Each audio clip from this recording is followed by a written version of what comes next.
සියලු දේවල් වෙන්නේ ඩිසිප්ලින් එකත් එක්ක. වැඩ කිරීමත් එක්ක. ඔය මොනවා කරන්නත් හේතුවක් තියෙන්න ඕනේ. හේතුවකින් ඩිසිප්ලින් එකක් හැදෙනවා.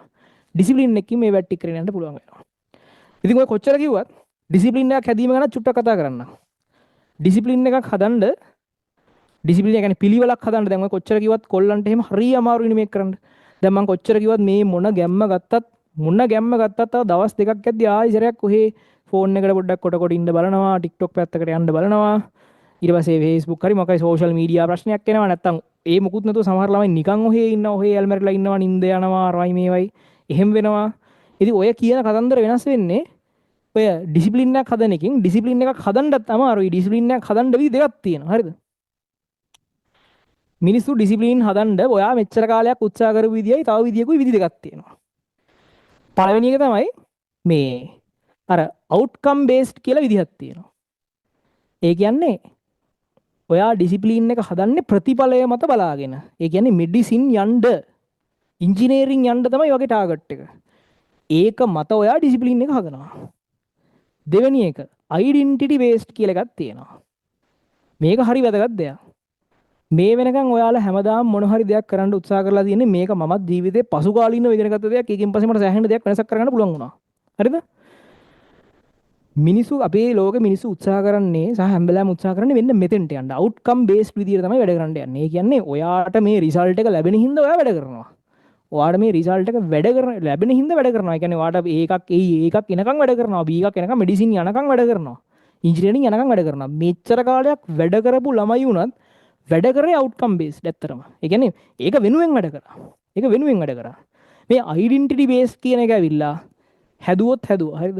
අයිඩෙන්ටිටි බේස්ඩ් ඩිසිප්ලින් කියන එක හැදුවා. අයිඩෙන්ටිටි බේස්ඩ් ඩිසිප්ලින් කියන්නේ ඔයා මොකක්වත් වෙනුවෙන් වැඩ කරන්නේ නැහැ. ඔයා හෙට ඉඳන් ඒ බවට පත් වෙනවා. හරිද? හෙට ඉඳන් ඔයා කියන්නේ අයිඩෙන්ටිටි එක ඔයාගේ අනන්‍යතාවය වෙනස් කරගන්නවා ඒ බවට. අනන්‍යතාවය ඒ බවට පත් කරගන්නවා. අයිඩෙන්ටිටි බේස්ඩ් මේක ගැන තියෙන ඇටමික් හැබිට්ස් වල. හරිද? ඇටමික් හැබිට්ස් කියන මම කලිනුත් කියලා දිනවා. ඇටමික් හැබිට්ස් තිබ්බත් එක්ක මේ ළඟපාත. මෙන්න මේකේ තියෙනවා. අර තියෙන්නේ. මේ පොතේ මේක ගැන තියෙනවා. හරිද? මේ පොතෙත් මේක ගැන තියෙනවා. මේක මාර වැදගත් දෙයක්. මේ පොත කියන්නේ මිනිස්සුන්ගේ ජීවිත දහස් ගාණක් වෙනස් කරපු පොතක්. මේ මීටින් ගන්නවට සමහරු බයිනවා. මේ වෙනස් කරපු ජීවිත වෙනම ලිස්ට් එකක් ගැහුවා. හරිද? මේ මීටින් වලින්. ඉතින් මේ පොත් කියන්නේත් මාර බොරු වෙන්න බෑ. මේ මිලියන් ගාණක් මිලියන් 15ක් විකුණු පොතක් මේක. මිලියන් කොපීස් මිලියන 15ක්. හරිද? එක පොතකින් ඩොලර් එකක ලාභයක් තිබ්බත් ඒ පොත එලි දක්වන ඕතට ඩොලර් මිලියන 15ක් හම්බෙලා තියෙන්න ඕනේ. මේ එතකොට මේ පොතෙත් එක දිනා මම පිටුව පෙරලන්න යන්නේ නැහැ. වගත්තයි. මේකේ දිනා මේ outcome based discipline outcome based identity based කියන එක කතන්දර කියන්නේ. ඒතර අවුට්කම් බේස්ඩ් කියලා අපි මොකක් කර ප්‍රතිඵලයක් පස්සේ යමින් තමයි වෙනස් වෙන්නේ. ඕක ටික කාලයක් ඇද්දි වඩා ආයිසරයක් සාමාන්‍යීකරණය වෙනවා. ඒ කියන්නේ හිතන්නකෝ බයෝ ඒකක් හිතන්නකෝ මෙඩිසින් යන්න රි කරන්නේ. දැන් සති 3 4 5ක් 6ක් ඇද්දි මෙඩිසින් යන්න බෑනේ. සති 3 4ක් 6ක් වැඩ කරාට වඩා ඒ සති 6න් මෙඩිසින් යන්නේ නැහනේ. සමහර ලකුණු වැඩි වෙන්නේ නැහැ. ඒතර වඩා වැඩේ පා වෙනවා. වැඩේ වතරලා දානවා. අයිඩෙන්ටිටි බේස් කියන්නේ වෙන කතන්දරයක්. ඒ කියන්නේ ඔයාට එහෙම ටාගට් එකක් නැහැ එතකොට. ඒ කියන්නේ ඔයාට මෙඩිසින් යනවා, ඉංජිනේරින් යනවා වගේ නෙමෙයි. කියන්නේ ඔයා වැඩ කරන්නේ වගේ අනන්‍යතාවය වෙනුවෙන්. ඔයා වැඩ කරන්නේ ඔයා වෙනුවෙන්. කියන්නේ ඔයාව ශක්තිමත් කිරීම සඳහා තමයි ඔයා වැඩ කරන්නේ.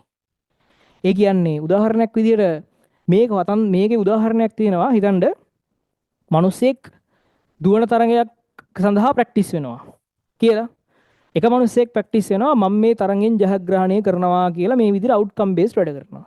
අනිත් මිනිස්සයා වැඩ කරන්නේ මම මේ තරගෙන් ජයග්‍රහණය කරනවා කියලා නෙමෙයි. එයා වැඩ කරන්නේ මම මේක ඉතින් කොහොමද දිනන මිනිස්සෙක්නේ. මම මේ තරගෙ ඉතින් කොහොමද දිනනවා ඉතින් ආයි මම ඉතින් මේකේ පරදින්නේ නැහැ. මම මේ දුවන මිනිස්සෙක්. ඉතින් මට මේ තරගෙ දිනන එක ඉතින් සාමාන්‍ය වෙන්න ඕනේ මං.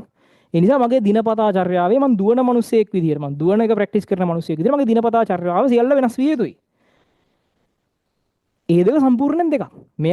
මෙයා ප්‍රැක්ටිස් කරන්නේ දිනන්න දුවන්න ප්‍රැක්ටිස් කරන්නේ. මෙයා ප්‍රැක්ටිස් කරන්නේ එයා ප්‍රැක්ටිස් කරනවා නෙමෙයි. එයා දුවන මිනිස්සෙක්. ඉතින් එයා ඒ දුවන මිනිස්සයාගේ ජීවිතේ අනන්‍යතාවය ගන්නවා එයා.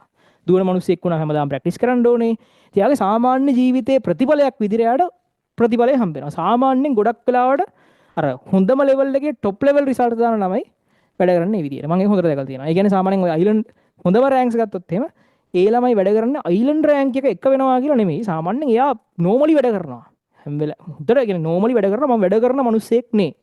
මම වැඩ කරන මනුස්සයෙක් නෙමෙයි, මම වැඩ කරනවා. මම හොඳට මේවා කරගන්න ඕනි කියන එක එයා වැඩ කරනවා. මොකක් ටාගට් එකකට වැඩ කරනව නෙමෙයි. එතකොට ඩෙන්ටිටි බේස්ඩ් වලට හදන්න පුළුවන් එක හදන්න අමාරුයි. හැබැයි ඒක අතුලාන්තයෙන් එන දෙයක්. සමහරට වඩා මේ දේවල් වලින් පස්සේ ඒක හදන්න පුළුවන්. එහෙම වැඩ කරන්න ගත්තොත් එහෙම ඔයාලා නවත්තන්න බෑ. කියන්නේ A level කියන්නේ සිම්පල් දෙයක්. A level වලින් පස්සේ වගේ ජීවිතේ ඔයා යන තැන කවදාවත් නවත්තන්න බෑ. ඩෙන්ටිටි බේස් වැඩ කරන මිනිස්සු ඉන්නේ. කියන්නේ ඔයා මෙඩිසින් යන මේ වැඩ කරන, ඉන්ජිනියරින් යන මේ වැඩ කරන, ඔයාගේ ජීවිතේ ඔයා වෙනම ලෙවල් එකක් ඔයා. ඇතුලෙන් වෙනස් වෙලා තියෙන්නේ.